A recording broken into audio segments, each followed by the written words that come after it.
नमस्कार बच्चों, स्वागत है आपका हमारे चैनल पे। आशा करता हूँ आप सब ठीक होंगे। हमसे जुड़े रहने के लिए धन्यवाद। आज हम सुनने जा रहे हैं राष्ट्र कवि मैथिली शरण गुप्ता की एक अत्यंत प्रेरणादायक कविता आह्वान।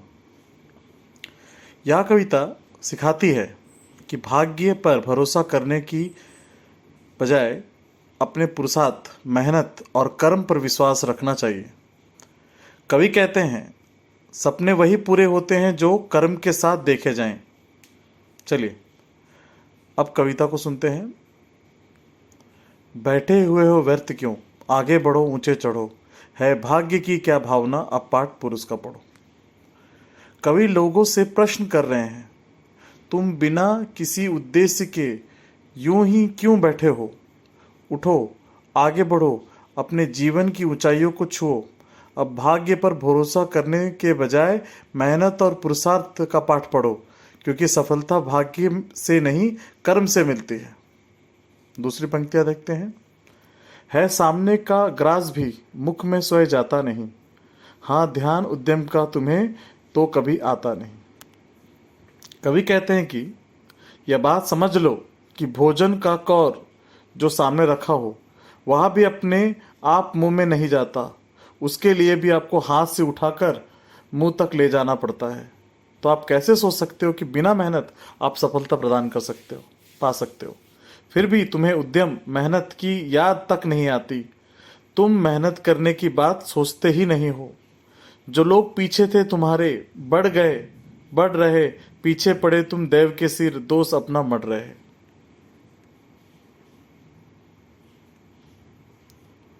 कवि कहना चाहते हैं कि जो लोग मेहनत कर रहे हैं वो आगे बढ़ रहे हैं, लेकिन जो लोग केवल भाग्य को दोष देते हैं, वह स्वयं मेहनत नहीं करते, वे पिछड़ जाते हैं। आलसी और अकर्मण्य व्यक्ति अपनी विफलता का कारण भाग्य को मानते हैं, भगवान को मानते हैं, जबकि असली कारण उनकी खुद की निष्क्रियता होती है। पर कर्म तेल बिना कभी विधि दीप जल सकता नहीं, है देव की क्या साचे बिना कुछ आप ढल सकता नहीं। इस पद में कवि यह स्पष्ट करते हैं कि सिर्फ भाग्य के भरोसे बैठे जाने से कुछ नहीं होगा। भाग्य तभी काम करता है जब आप कर्म करते हैं। जैसे दीपक को जलाने के लिए तेल चाहिए, वैसे ही भाग्य को उजागर करने के लिए परिश्रम चाहिए। कर्म ही वह साँचा है जिसमें जीवन की सफलता ढलती है। आओ सब मिले देश बांधो, हार बनकर देश के, साधक बने सब प्रेम से, सुख शांति में उद्देश्य के। कवि मैथिली शरण गुप्ता जी इस पंक्तियों में एकता, प्रेम और देश सेवा का सुंदर संदेश लोगों तक पहुंचा रहे हैं। कवि हमें प्रेरित कर रहे हैं, हम सब देशवासियों को मिलजुल कर रहना चाहिए, देश में भाईचारा होना चाहिए, देश की भलाई के लिए काम करना चाहिए। हम सभी प्रेम संपन्न के साथ ऐसा वातावरण बनाएं जहां शांति और सुख का सामूहिक उद्देश्य पूरा हो। यह एकता की भावना जो मजबूत करने वाली और समाज को जोड़ने वाली प्रेरक पंक्तियां हैं। क्या सांप्रदायिक भेद से एक मिट सकता अहो, बनती नहीं क्या एक माला विविध समूह से। जिस तरह अलग अलग मोतियों की माला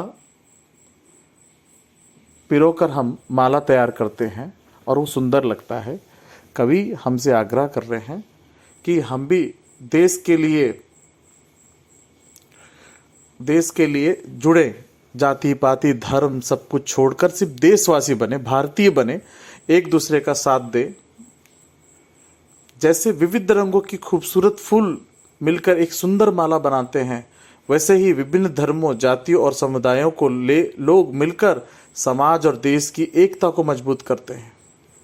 सांप्रदायिक एक विष है जो समाज को तोड़ता है। जातिवाद ये सब लोगों को अलग करते हैं, जुड़ने से रोकते हैं, लेकिन प्रेम, सहयोग और एकता समाज को माला के धागे की तरह पिरोता है, जोड़ता है और सुंदर लगता है।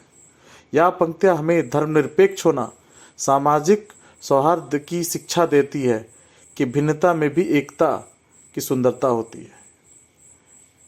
यहाँ केवल मैथिली शरण जी कविता के रूप में हमें समझाना नहीं, हमें आह्वान दे रहे हैं। यह एक आह्वान है, जागरण है, एक मार्गदर्शन जो हमें कर्म, एकता और प्रेम से भरे देश को देखने के लिए मजबूर करता है। अगर आपको यह कविता प्रेरणादायक लगी हो तो वीडियो को लाइक करें, चैनल को सब्सक्राइब करें। हमसे जुड़े रहने के लिए PR एकेडमी को सब्सक्राइब करें। मिलते हैं अगले वीडियो में और साहित्यिक रचना के साथ। Thank you.